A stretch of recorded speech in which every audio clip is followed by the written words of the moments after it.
জীবনে আপনজনদের সঙ্গ লাভের থেকে সুন্দর আর কিছুই হয় না। যেখানে সবাই একত্রিত, সেই গৃহকে কোনো শক্তি, কোনো ঘূর্ণিঝড় বিচ্ছিন্ন করতে পারে না।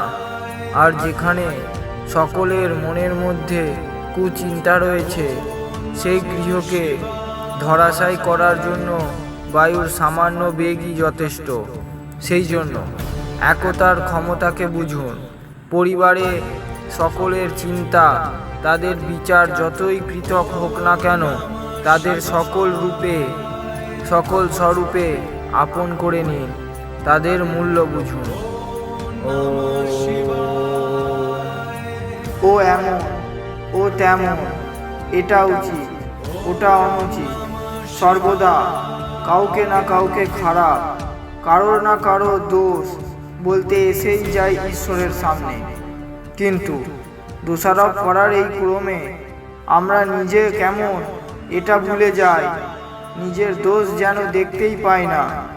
সেই জন্য আজ থেকে যখনই অন্যের দোষ গুনতে শুরু করবে, তখন নিজের অন্তরেও উঁকি দিন, নিজের ভুলগুলো উপলব্ধি করুন। তবে ন্যায় আর ধর্মের পাল্লা ভারী হবে।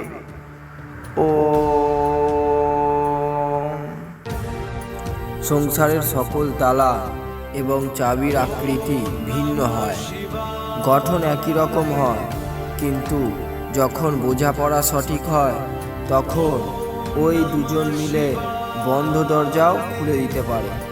ঠিক এমনটাই হয় মিত্রতা।